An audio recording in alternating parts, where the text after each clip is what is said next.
Oh, good evening, everyone. It's gonna.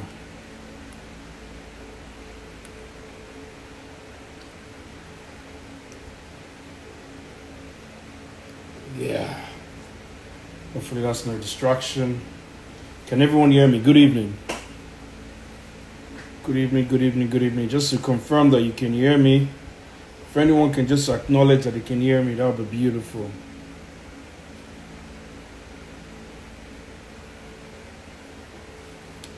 If I should just hold on to this. Can everyone hear me?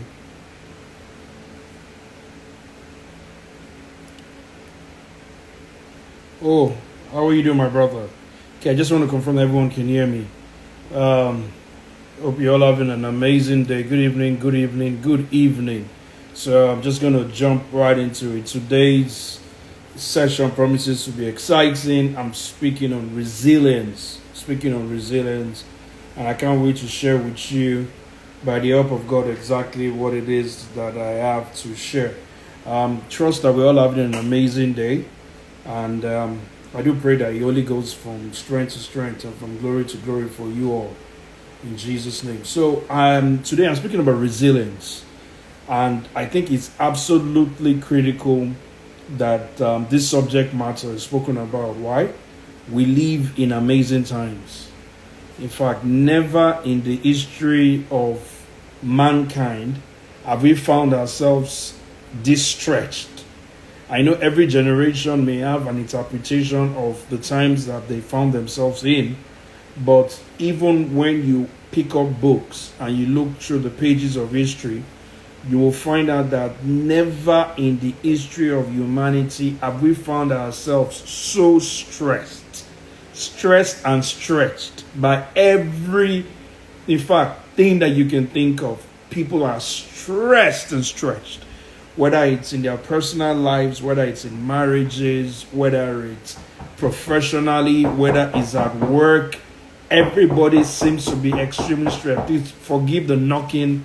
That must be one of my kids that's trying to get their attention. So forgive the knocking. So everyone is stretched.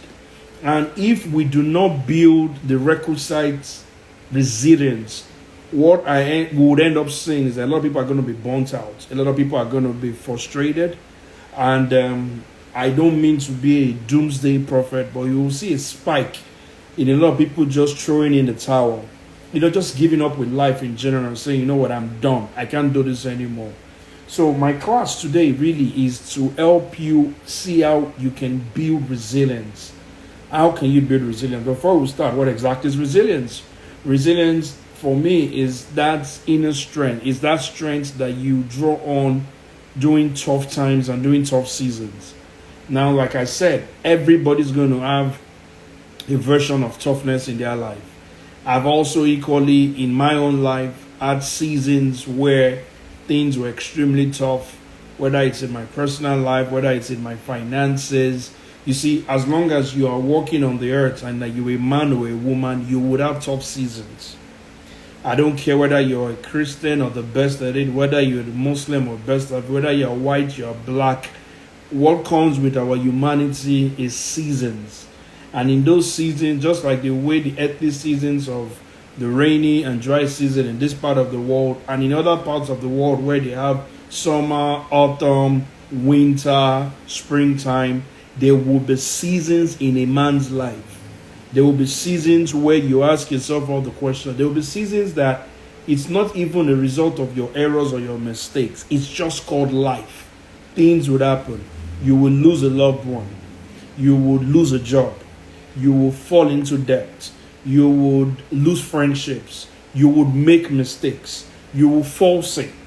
You see, all these critical things are things that happen. And the only thing that you need when the seasons of life come is resilience.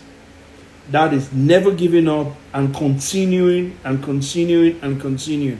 Whilst that may sound very easy to do, I want to let you know that it is not the easiest of things to do. When it is so difficult, when nothing works, what happens when it seems that prayers are not being answered? What happens when it seems that family, friends, colleagues have abandoned you? What happens when your degrees, your certifications, your brilliance, your wisdom, your understanding and knowledge fails you? What happens when friends and neighbors fail you? What happens when the world system, the world economic fails you? What happens when job security fails you? What happens when even the church fails you? The one thing that you must have inside of you is resilience. Because you know what? Unfortunately, a lot of people are walking through life not realizing that they are unaware of their true capacity to endure. Yes, man has been built with an inherent capacity to endure. Compared to most or all of God's other creations, man has a unique ability to endure. That's the first thing I want you to take. It means that you already have what it takes. You already have what it takes. And the subject matter that I'm going to be using to buttress this story of resilience is a Bible character. And in one of my new upcoming books, I was able to reference him and see how he was able to endure hardship through the skill of resilience. And I think that even though he did that thousands of years ago, it's still very relevant today. Trials will come, people will come, some people see difficulty like a curse. They don't see it as an opportunity to challenge themselves to be better, and without hardship, oftentimes you will never know your own depth. I repeat that. Without hardship, you will never know what you are capable of. So, resilience, or rather hardship, sometimes is like a cheat code that has been hidden in your DNA. I repeat that again. Hardship is like a cheat code that has been hidden in your DNA. I grew up playing video games. I mean, you can still see I'm still close to some of the characters of some TV programs and everything else. But one of the things that I realized is that if you remember playing video games of yesteryears, I don't know about nowadays, you'll get to some certain levels. And in some certain levels, like for instance, I used to love playing Super Mario. And even if I play with my kid, I still know some levels where some certain boxes contain some certain things in some certain stages. I know it's there. What those things are is that they are embedded cheat codes to accelerate you through. So you find out that in video games, you will probably have to go through some tough levels to find some certain keys. Like in Super Mario, you get some certain keys. All of a sudden, the fire flame comes, you walk through all the shadow of darkness, and the Lord prepares a table in front of your enemies. That's the way life is. If you don't go through those tough stages, those tough levels, like in video games, you will not be able to access through some of the gifts, some of the blessings that have been embedded. And those blessings are always embedded in tough levels. They're never embedded in soft levels. So if you're playing a video game and you're on level 1, you won't get much out of it. If you scale up to level 10, you find that all of a sudden you're beginning to get greater benefits. That is what life is about. But you need the key of resilience. See, and the only way for you to harness this hidden strength is through self-awareness. That is a conscious understanding of how hardship is, in quotes, universal, how hardship affects everybody, and then coming up with a disciplined effort that you will respond from today with resilience instead of defeat. A lot of people who unfortunately are not doing so well in life now are not doing well not because they are bad or they are good, oftentimes just because the Bible tells us that if your strength fails in the day of battle, it means that your strength is weak. If you fail, you realize to a large extent that the reason why a lot of people are falling is because their strength is weak. They can't find the resilience to go on. They can't find the resilience to push forward. They can't find that hidden strength to say, you know what, today was a terrible day. Tomorrow we'll do this again. And I have discovered that the most successful people by any stretch or strand that you look at, whether it is in the secular world or in the kingdom, they are all people who are resilient. They don't take no for an answer. They fall, they stand up again. In one of my former books, Get Ahead, I remember writing about the fact that, man is not a tree. So man has the unique ability for you to be able to reinvent and being able to pick yourself up. But resilience is being on the in our modern times, a lot of people downplay on the power to, be resilient, the power to just continue, even when the odds are stacked against you, even when it seems the world is stacked against you. There is something about resilience. A few minutes before I jumped on the call, I was watching a video of Elon Musk and Donald J. Trump in the Oval Office, and the only thing I just smiled to myself is how you may say a lot of things about Donald Trump, but one thing you can't say about that you cannot say is that he's not a man that gives up quite easily. You can see that he has a resilient spirit. And one thing about resilience is that opposition tends to bow to resilience after a given period of time. They tend to bow. Whether it's human beings, whether it's systems, whether it's structures, or whether it's circumstances, they all will bow down when they see that they're dealing with resilient characters.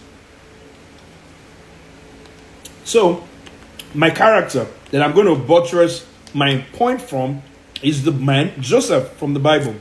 So when I was doing this research and trying to find out, I'm not going to bore you all with the story of Joseph, but I just want to create a picture inside your head about how resilient Joseph was.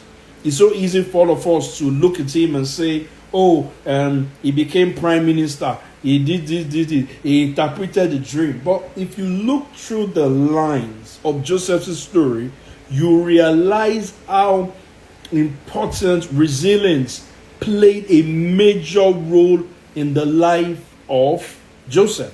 Now, you can imagine Joseph was lying there in that pit. His brothers, his own blood brothers, were contemplating to themselves, do we sell him? Do we kill him? Do we sell him? Do we kill him? Somebody gives a suggestion and says, you know what? Let's sell him. This guy is looking up in the sky and he's looking at the very stars and maybe the sky, the sun, thinking to himself that this is the same celestial bodies that I dreamt about that were bowing to me. And I'm sure that you can just picture your own siblings. You can imagine what it takes, your own siblings to just literally give up on you. I'm sure that he would have waited. All of a sudden, he has rough hands picking him up from a pit. He has shackles on him. The Ishmaelites throw him into a caravan, the endless deserts, and every step he goes further away from his father's house, in Canaan. And the only thing that Joseph had was the ability to stay resilient. Don't go. Just listen to what I mean. Don't lose the thought. He could not afford to give up. Now he gets to Egypt. Foreigners, foreign language, foreign customs, foreign gods. He was observing and he was learning. He constantly adapted. Sold into the house of Potiphar, who was an officer of Pharaoh. He didn't sink into despair. Instead, what did he do? He kept on working with diligence, with integrity. At a point in time, he was no longer just a slave. He was overlooking his master's affairs. But funny enough, remember this. Resilience is often not tested in seasons of favor, but in the storm that follows. You would hardly find resilience testing you in the dry season or in the rainy seasons, often in the dry season. So, he's in that space. The season of favor now comes, the season of dryness. Potiphar's wife all of a sudden admires his 6, 7, 8, 9 pack, and all of a sudden she tries to make advances. He refuses, and we all know the rest of the story. He gets reported, ends up in jail because his integrity was not for sale, not even other jurors. Now, all of a sudden he finds himself in jail. Now, prison can sometimes be worse than slavery. Prison can be worse than slavery. The walls are damp, there's despair, the air is thick with the scent of forgotten men. But Joseph did not let his spirit decay. He ruled over himself first before he could have the ability to rule over others. And that's because he had a resilient spirit. He had a resilient spirit. He ruled over himself first so that he could be able to rule over others. He refused to be bitter. He refused to allow injustice steal his sense of purpose. He worked even harder, serving the prisoners until the jailer decided to put everything under his care. But guess what? Just like in the pit, another test comes again. The Pharaoh's butler had a dream, gave him a flicker of hope. He interpreted the dream. The next thing he says is, when you get out of this place, do not forget me. His exact words, according to KJV, was, remember me when you are restored. Days became weeks. Weeks became months. Months possibly became years. Joseph was still forgotten. The only thing that will keep a man sane in that circumstance. Remember that Joseph came from privilege. Don't ever forget that. He was not the son of a poor man. He was the son of a wealthy man. And he found himself in the position, for you to have perspective, every time you think of prison, I want you to picture this. It is the lowest point a man can be at.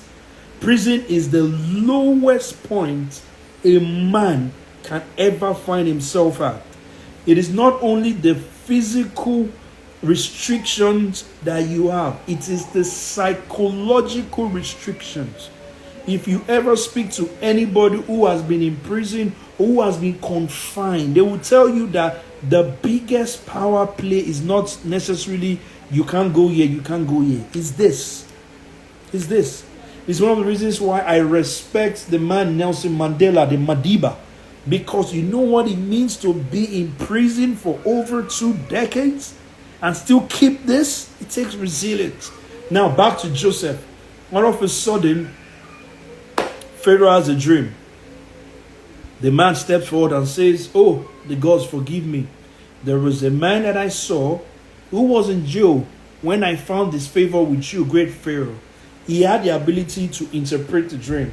Pharaoh called this. Now, the boy who was a prisoner stood in front of the most powerful man of the most powerful empire in the then ancient world. What was the interpretation that can be given to this?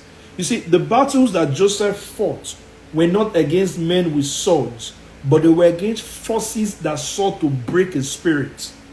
That was Joseph's battle. That was his battle. He wasn't the man. It was the battle against betrayal. You will feel that in life. It was the battle against false accusations. You will feel that in life. It was the battle against injustice. You will feel that in life. It was the battle against long seasons of waiting. You will feel that in life. Each of the hardship that he was made was designed to erode him of his identity and to wear him down. That's all it was. It was well orchestrated to wear him down. Many in Joseph's position would have conformed. I mean, after all, who would have seen him if he was in bed with Potiphar's wife? They would have adapted, or they would have even settled down into their suffering. After all, it's T-Pain's economy. They would have allowed the adversity to shrink them into something lesser. But you know what? Joseph refused to surrender to his circumstances. Why? Resilience. Instead of being shaped by the hardship, he used that very hardship to refine himself. And his resilience was proof that our suffering is only as powerful as the response that we give it. I repeat that.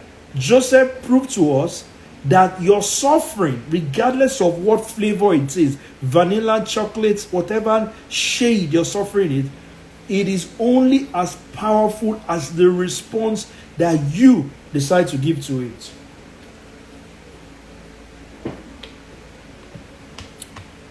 Why? In times of difficulty, you know what happens? Most people find justification for compromise. After all, it wasn't my fault. After all, I didn't do anything to my brothers. We find justification. But he refused. He stayed resilient. He didn't allow disappointment rob him of his hope. The hardship would have been whispering. You can imagine what he would have gone through. Joseph would have had whispers in his ear saying, you know what, adjust to reality. Look at you. You're just a prisoner. And that's the same words that many of you are presently hearing in your ears. You are in this place, you are saying to yourself, look at where I am. I'm much better than this. And the hardship is whispering. And many of you are allowing that hardship whisper, and you are listening to what hardship is telling you. You are listening to what suffering is telling you. Instead of you to look at the much bigger picture of what you have been called to do and to be in this world. You know, oftentimes when I get on all these lives, I always say something. All this Instagram thing that you see, it might only be for one person who God just said today. Before I started this call, I prayed a prayer. I said, God, if there's just that one person who needs to hear something that will liberate them, make them better, so be it. My job is done for the evening. And I can go and play with the family. Somebody listening to me, understand what I'm saying.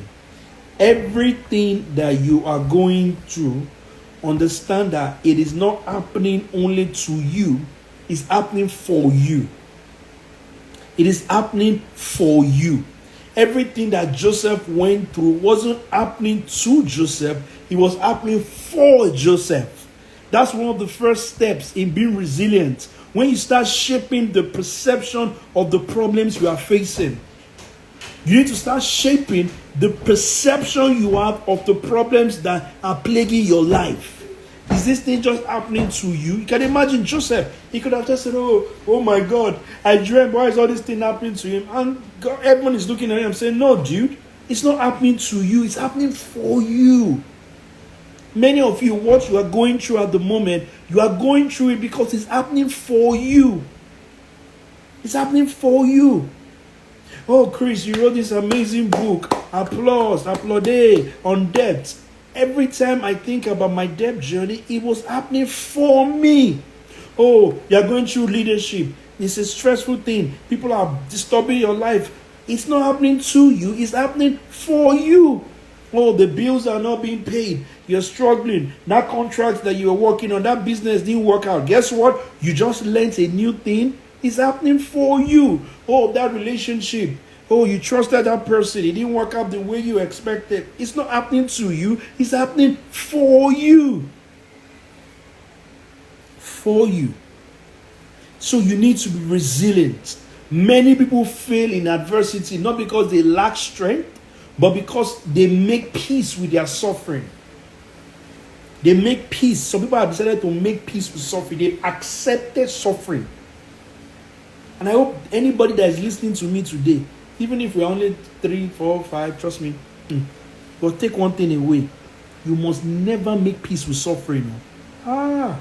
It's one of the greatest disservices that you can do to yourself and the lineage that comes through you. That you make peace with suffering. You must constantly decide that you are not going to accept limitations. You're not going to surrender to conditions that are temporary.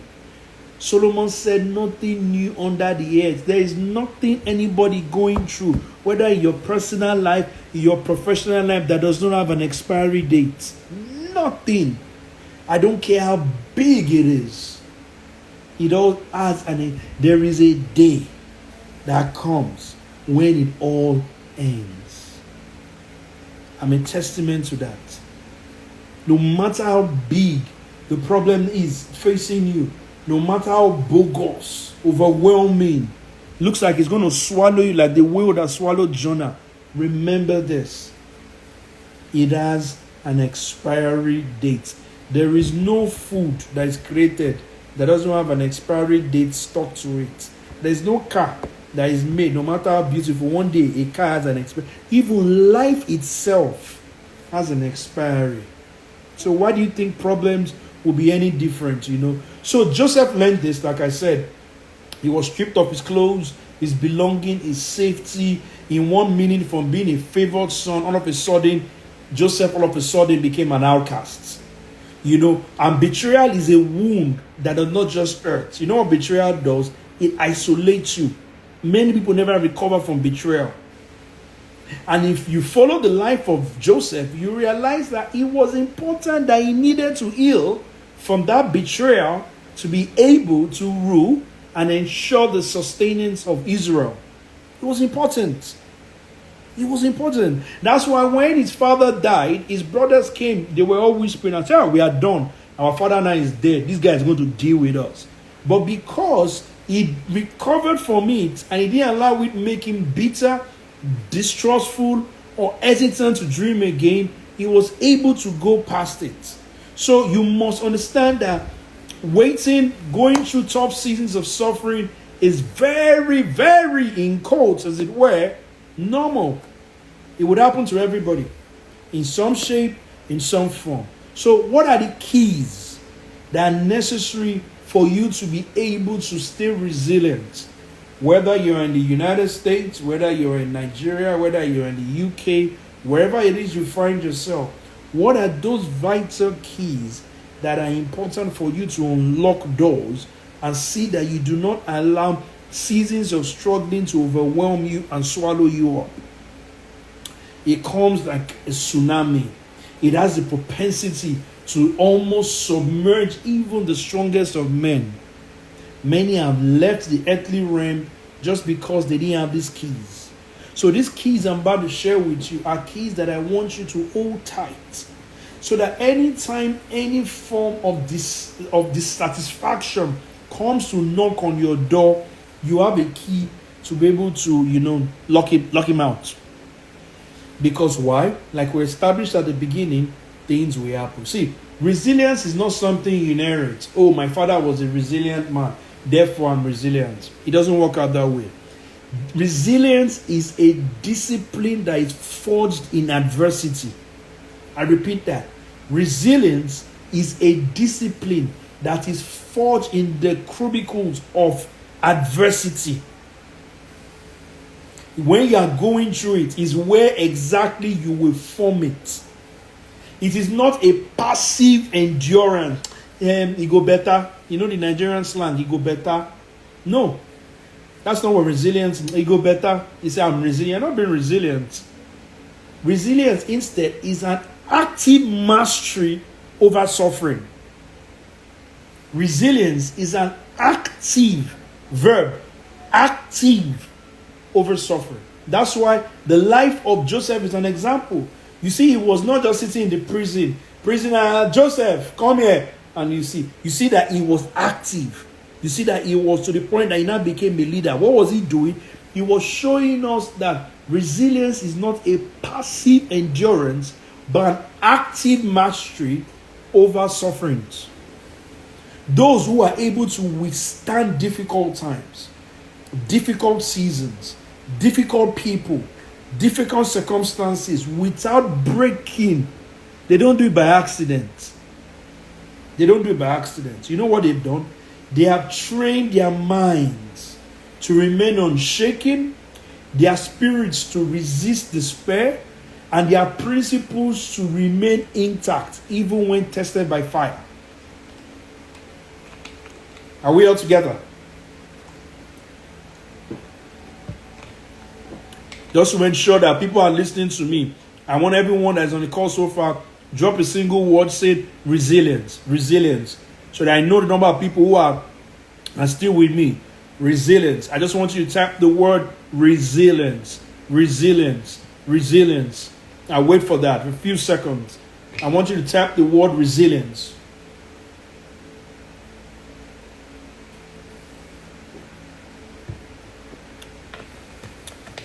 Wonderful. Beautiful that I have people that are still listening. Resilience, resilience, resilience.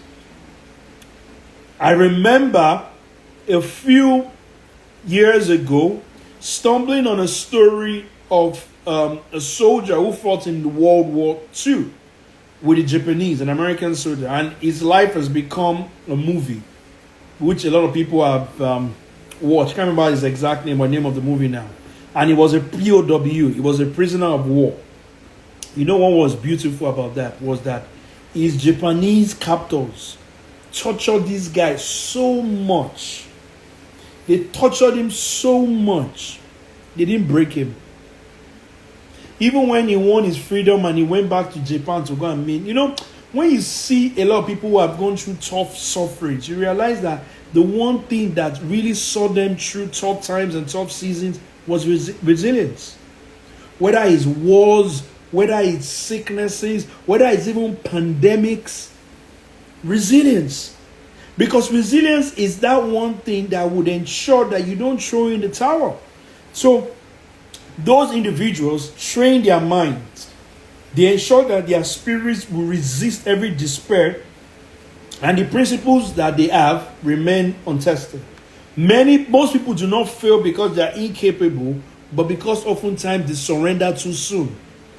We see that happening around us. People just surrender. They just surrender. They mistake their temporary trials for permanent conditions. They allow hardships to redefine them instead of refine them.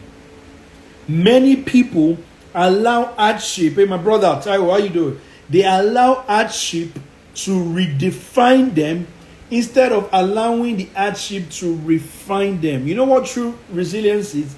It's the ability for you to endure without losing yourself. To endure and still remain the same person. To endure and that you don't come out bitter. You don't come out angry. You don't come out upset.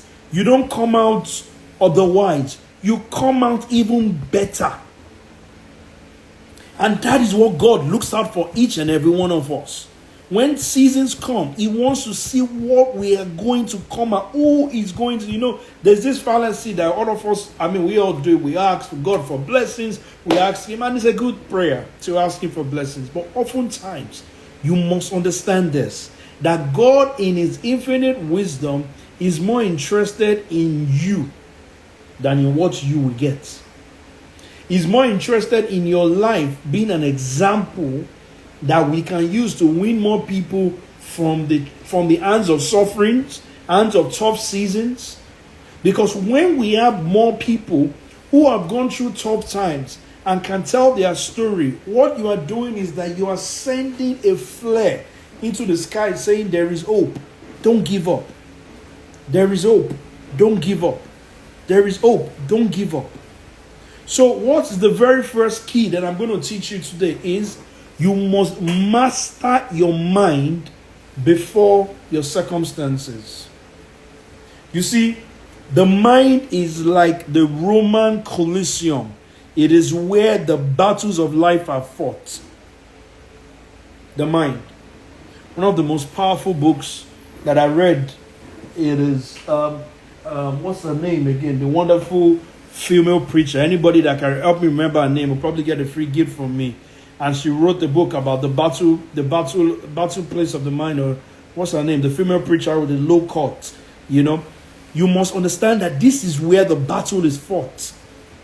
If you don't command this arena, if you don't command Joyce Meyer, God bless you. If you don't command this, you will lose the battle of life.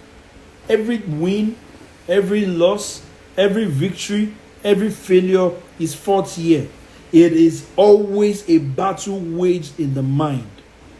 Hardship does not destroy people.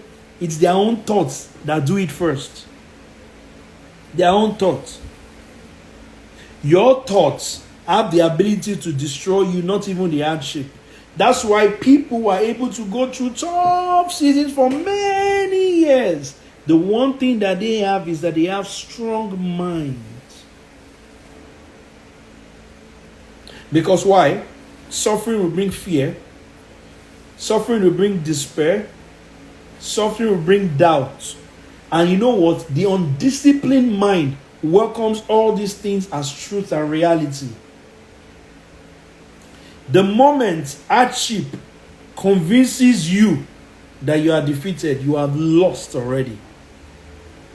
So strength is not in the absence of suffering, but it is the refusal to be mastered by it. You must build resilience in the mind. A resilient person does not wait for conditions to change before regaining control. They don't wait to see all their prayer points answered before they start taking action. Joseph did not wait for Pharaoh to call him before he became a leader in the prison. And in Potiphar's house, he was already exhibiting the leadership there. He was already exhibiting the leadership there.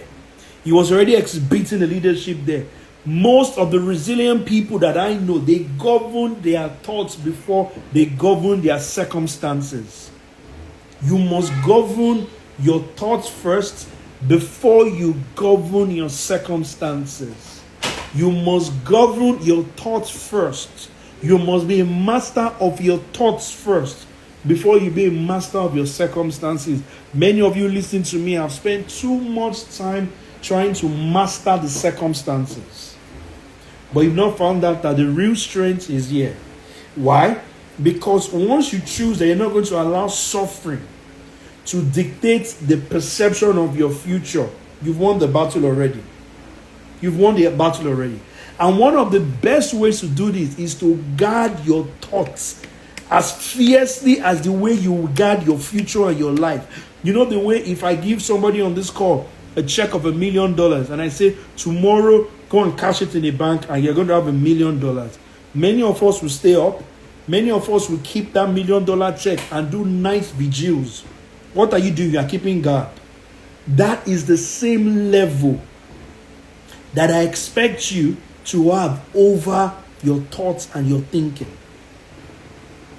When hardship strikes, when tough times come, you should not allow your mind wander into self-pity, wander into despair. You must now start to identify what are negative thought patterns that come along.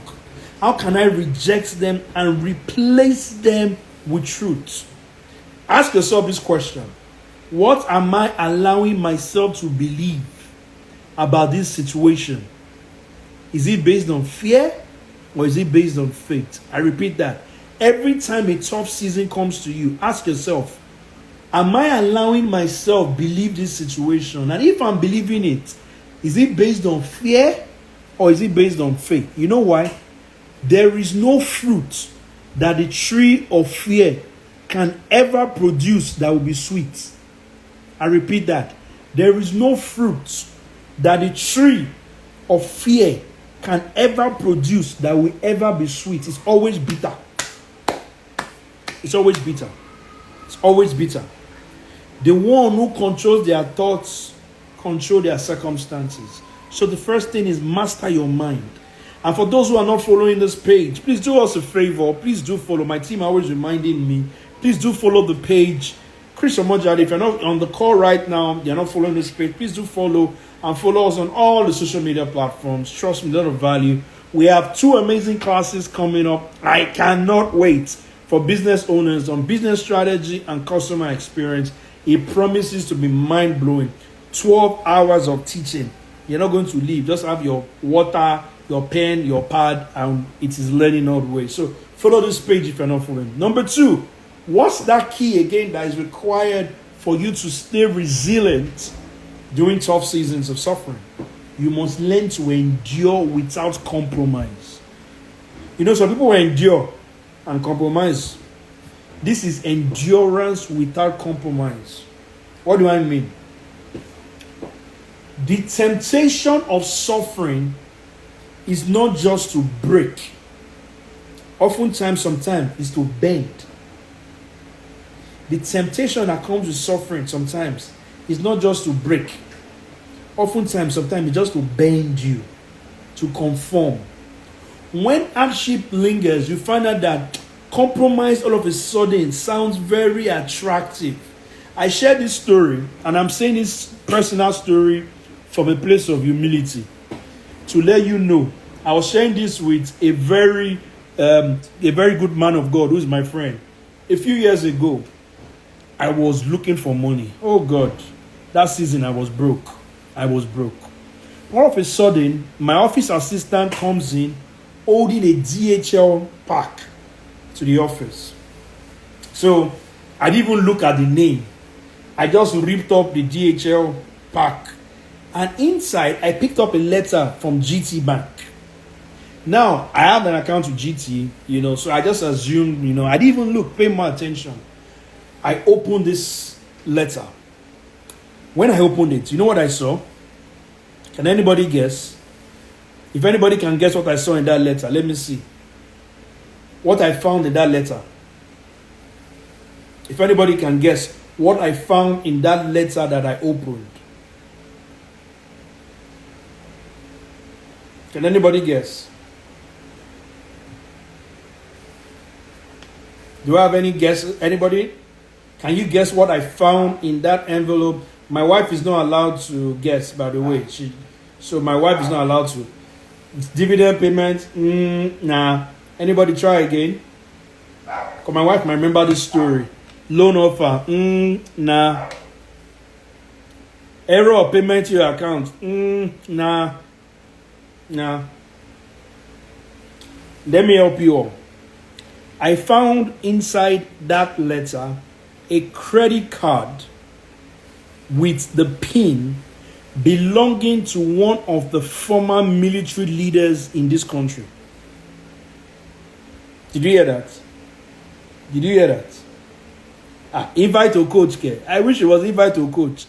I said GT Bank. I found credit card with PIN belonging to a prominent former military personnel that everybody knows his name in this country. In there. When I saw that card, my head spun. Now, I grew up with all sorts of human beings. I called some amazing friends, in quotes. Come and see offers people were making to me. Somebody said, I will give you XYZ amount now. I'm sure they were dreaming their head the number of MacBooks and iPhones they will buy. After all, somebody said to me that it is your own national cake, your slice of your national cake. Now, hear me out. I'm not a perfect human being, but I try my best to live within the straight and narrow. I was facing endurance, but this was a temptation of compromise. I was 4 buildings away from GT Bank UK. The letter was from GT UK, not GT Bank Nigeria, meaning that was a pound credit card. For perspective, it wasn't Naira. It was a pound credit card. I walked in there. They were treating me funny, acting. So I want to just see who is in charge. And this lady came out, and I handed this letter to her and said, I received this in error. Sorry, I opened it. The woman almost collapsed. I remember for years, anytime I entered that GT Bank, I was treated like royalty. Because they've been looking for the card. DHL had told them the card has been delivered. And like I said, this is the card of somebody that is high up there. So you can imagine. Now, what am I saying in essence? I had every temptation, and everybody will face it. But if you really want to be resilient, you must ensure that you refuse to not surrender your principles for the sake of comfort.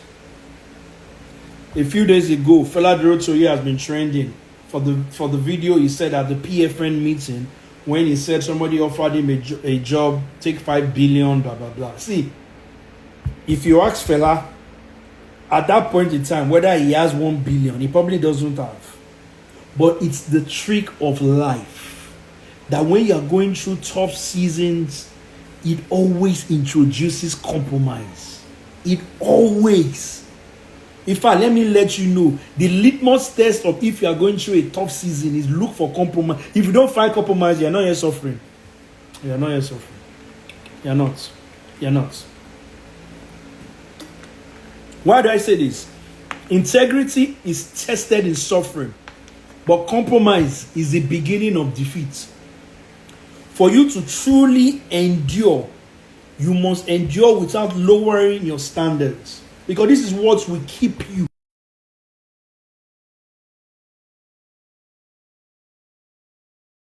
Will keep you. This is what will keep you. So the strong would rather suffer righteously than escape unfaithfully. They understand that temporary relief gained through compromise is more costly than prolonged suffering endured with honor. I'll repeat for those who think I'm too fast. I said this. They understand temporary relief that is gained through compromise is more costly than prolonged suffering that is endured with honor. I may be sounding like somebody who is motivating. I'm not motivating, I'm giving you truth. What am I saying? On one hand, temporary relief through compromise. On the other hand, prolonged suffering endured with honor. People, like the Bible will say, life and death I present unto you. Anybody going through a tough season, please choose life. What action should you take? Hold fast to your principle, even when it costs you something. When suffering is tempting you to take shortcuts, ask this question: what will this compromise cost me in the long run? If you listen to that fella DAY2's interview, remember what fella said? Fella said later on, the EFCC picked up some individuals. Now, if they had picked him up, the headline would have read, fella DAY2 and so picked up for fraud. Question: what would this compromise cost me in the long run? Who will I become if I choose the easy way out? If Joseph had slept with Potiphar, he would have had 30 minutes, 1 hour, maybe he's a bad guy in bed, a few hours of fun. I assure you that the highest limit that Joseph would have climbed to would have been that head of houseboy, which is what he was. He was the head of the houseboys. That is where the ceiling would have been made for him if he had compromised. Many of you listening to me, there is such a higher calling for you. But you must avoid compromise. Because what compromise does is like a concrete ceiling. You know, asbestos and roofing, this thing are pretty straightforward. You can rip those ones. But when the ceiling over your head is concrete, you're in trouble. You're in big trouble. So that's it. So the second one is endure. Number 3, you want to be resilient during tough season. What should you do? You will learn to rule over small things before you rule over great things. These are the keys that resilient people have. And I'm sharing that to you today for free. Run with them. Resilience is not about waiting idle for change. It's about preparing for it. See, the undisciplined waste hardship by waiting passively. The undisciplined, they waste hard times. And I pray a prayer for somebody here that if you are going through a tough time, you will not waste this season of hardship. Behind me are some of my books. And one of my books that I wrote on debt, I wrote it when I was still owing people. Strange, right? I wrote it when I was still owing people. Because I understand. So everything I'm telling you are things that I have practicalized, that I have done, and that I am still doing. Never allow a good season go to waste. Barack Obama's chief of staff once said, never waste, never waste, never waste, never waste it, never waste it. That's Ram Emmanuel. Never waste it. Many of you are wasting seasons, and because it's not yet complete. My money is not complete. The man has not yet come. The man has not yet come when it should be an opportunity for you to be gaining knowledge, expanding yourself, gathering certification, because the minute you drop number 1 and number 2, you cannot go back to that school again.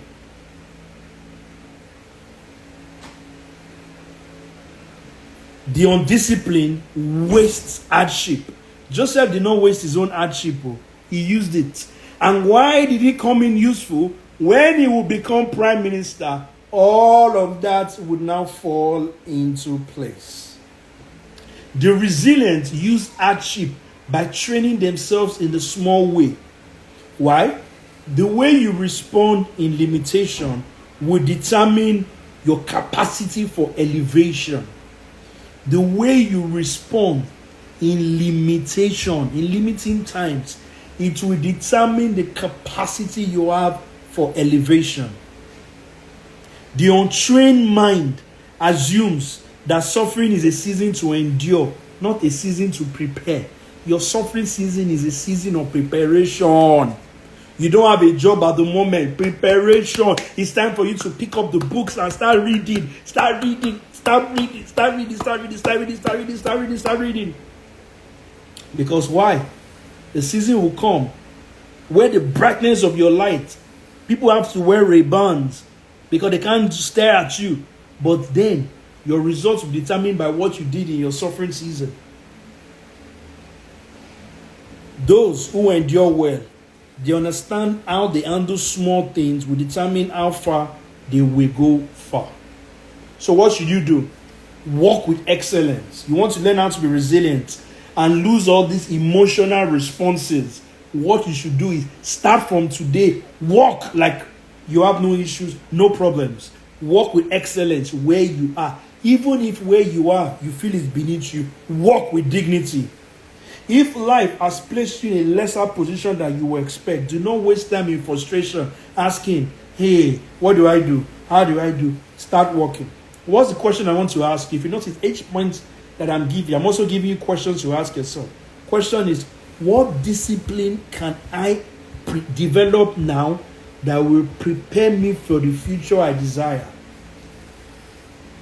Many people, when going through tough seasons and going through tough times, do not realize that what life has presented to them is a blank check for the future. So you're going through a tough time and you're thinking to yourself, it's all about you. You don't realize that what life has done is issue you a blank check for you to write the amount that you want for your future. When I'm going through tough times, I shut down, I do everything that needs to be done. Now, by the grace of God, we are constantly being called every other week. My ear is on this call. You'll bear me witness. There is hardly a 48-hour time cycle that passes that my office does not receive an invitation of some sort. My ear will bear me witness. Hardly. There's always an invitation. Come to this podcast, come to this TV station, come to this training, come to this, come to that. But guess what? Most times I laugh. You know why I laugh? I remember seasons when the only thing I had to do was to prepare for these days. And this is just a start. This is just a start. To the glory of God, this is just a start. Days that I will spend money more on books than everything else. Spend money more on building mental transformation than anything else. Because I understand that it is in this period of suffering, in this period of hardship, is then that I can define what my future is going to appear and look like. So why are you wasting it? If the only thing you do all day, AM to PM, instead of asking yourself who somebody has proposed to yesterday, I'm not going to drop any names. You know, some people, that's all they use today's data to do.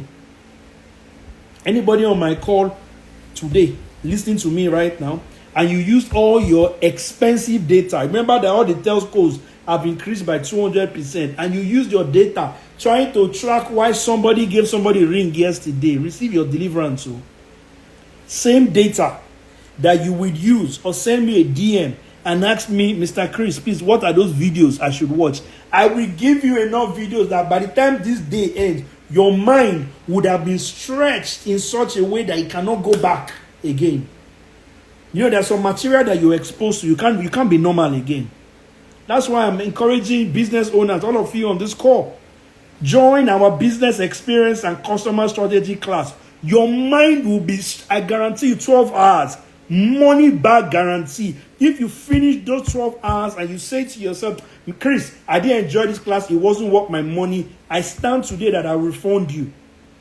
I will refund you, and I'll take you out for a meal after that again to say sorry for wasting your time. Because why? When your mind is stretched, it can never go back. And you know the good thing about when your mind is stretched, it means greater capacity to be filled.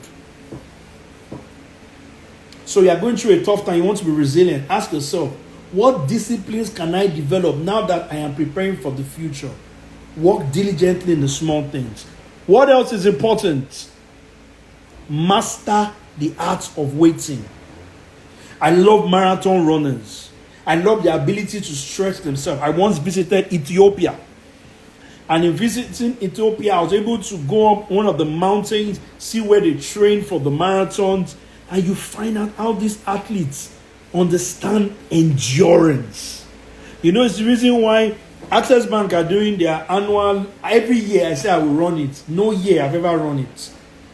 Every year, I always say it, I will run it. You know, one of the reasons why I say I can't run it is that when I wake up on the day of the Access Bank Marathon, I find that that's when the Ethiopians and the Kenyans are finished.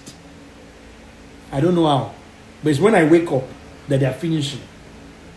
In fact, I always used to ask myself, there's no point this Access Bank thing. Let's just call it only for foreigners and be clapping for them. Because why?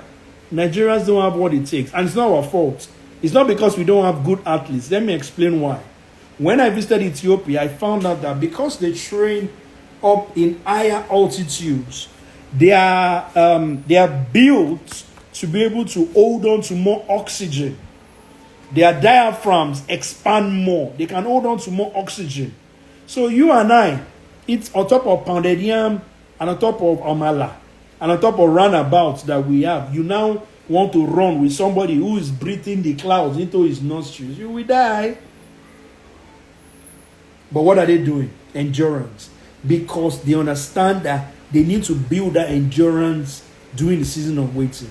See, in a prolonged season of silence, you must understand that the hardest trials are not those with visible enemies, but those with invisible timelines. Please, somebody, take this. The hardest trial in your season of waiting, the hardest trials in your season of suffering is not with visible enemies. Joseph did not make enemies with Potiphar that threw him into the jail, with the butler and the baker who forgot him. He didn't. Many of you, the mistake you are having is that you are spending time fighting the physical people around you during your landlord gave you quick notice. It becomes your enemy. Your girlfriend dumps you because you can no longer afford. Tomorrow is Valentine's Day. You can't afford anything. She dumped you today. She becomes your enemy. Your friend that no longer picks your call is now your enemy. You are concentrating on that. But guess what?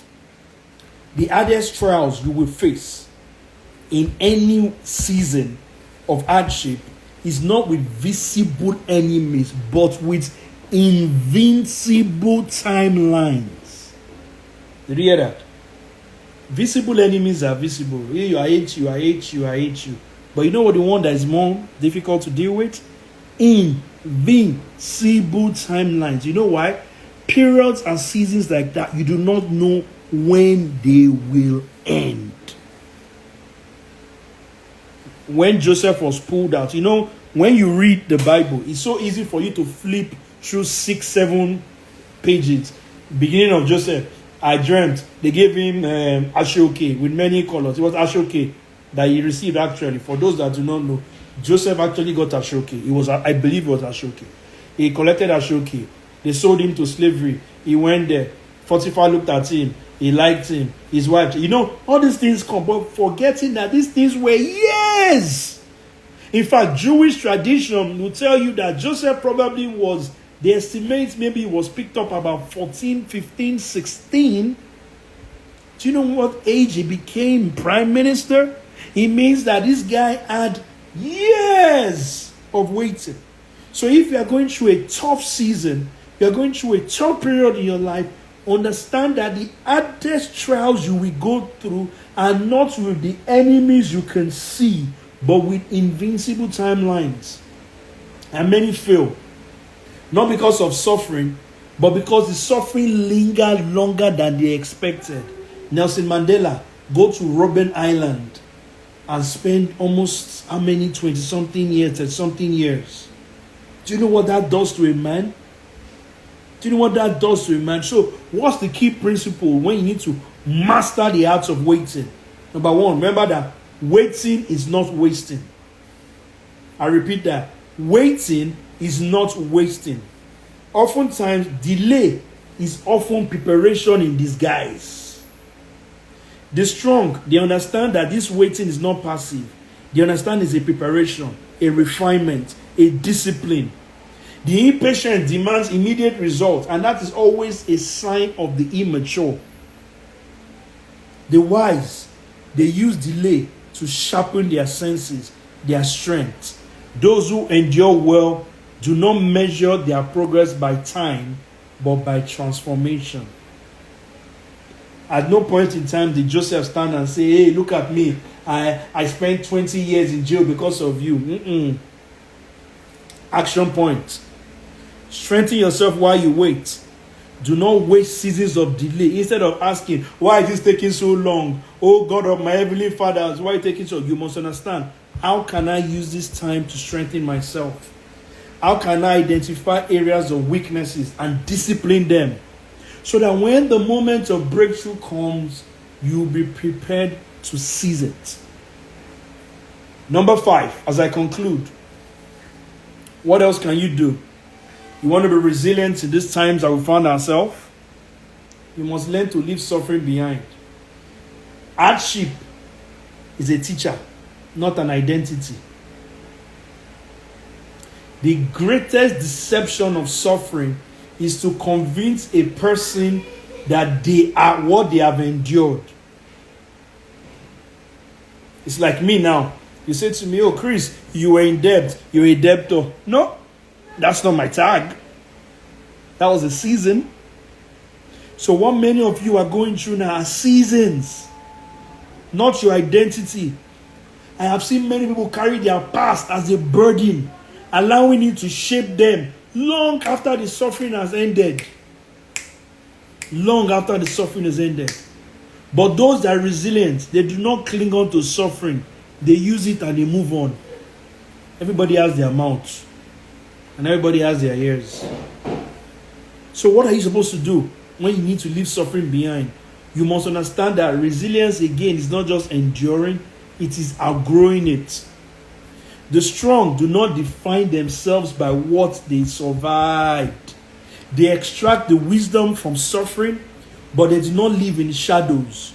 They do not use their past pain and as an excuse for present weakness. Many people use past pain as an excuse for present weakness. Oh, I'm like this because, I'm like this because I'm like it. They understand, the resilient understand that to remain tied to your past is to remain a prisoner even after the walls are falling. You know, you can remain a prisoner even after the walls are falling.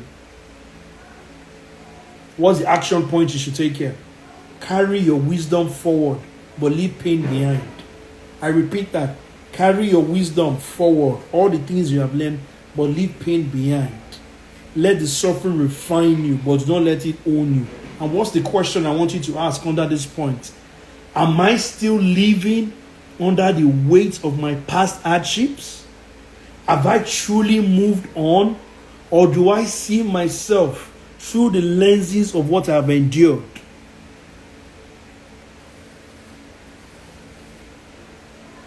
As I conclude, I'm only going to say a few things as a caveat. Number 1, resilience must never become an idol. Some people, suffering has seduced them into believing that the act of enduring itself is a goal. It's a badge of honor. They made suffering an idol. Number 2, resilience can never thrive in bitterness. Ask Joseph. You can never be resilient and be bitter. No, it doesn't go. Number 3, resilience requires balance. It requires balance. You want to be resilient? It requires balance. See, what I've shared with you today, for those who are asking for it to be up on the Instagram page, do well to watch it again, share it. There are keys that will help you through tough seasons in life, whether personal or professionally. There are keys that I, by the help of God, have extracted from Scripture, and I have seen it work. It might have different interpretations. It might have different interpretations to different people, but one thing I do know is that Scripture does not lie. The life of Joseph is a testament to resilience. So I'm going to run through those points real quick. What are the keys to resilience? Number 1, master your mind before your circumstances. Number 2, learn to endure without compromise. Number 3, rule over small things before you can rule over great things. Number 4, master the art of waiting. And number 5, leave the suffering behind. For those who are just joining us, thank you so much. If you are still on this call and not following this page, do me well to follow this page. Follow all the platforms at Chris Omoijiade. Again, like I said, we have 2 exciting classes coming up. It is the customer experience and business strategy class that will be held across 2 Saturdays for 12 hours. You do not want to miss that. It will change your business forever. Also, for those who send a lot of DMs about books, do reach out, send a word. A lot of the books are still available for you on leadership and also for whatever areas of your life that you want. I will answer the quick question as regards what do I mean by resilience requires balance. See, Joseph worked diligently in Potiphar's house and interpreted dreams in prison, but he had to wait 13 years for his deliverance. This here is the enigma. Resilience is both the sweat of preparation and the stillness of trust. Resilience is both the sweat of preparation and the stillness of trust. See, to act without waiting is arrogance. To wait without acting is resignation. To act without waiting is arrogance. To wait without acting is resignation. So it's a balancing act between preparation and being still. I hope that answers that. So thank you, everyone. I usually don't allow the classes go beyond 1 hour. I know it's a weekday. People still have work tomorrow. I wish you all an amazing Valentine's Day tomorrow. Send me well to your loved ones. The Lord bless each and every one of you. Remember, we do this every Thursday. Different topics that help your life, help your business. So like I said, follow this page. If you have any more questions, you can shoot a DM. And the Lord bless you all. The Lord keep you in Jesus' name. So till I see you guys again soon, God bless you all.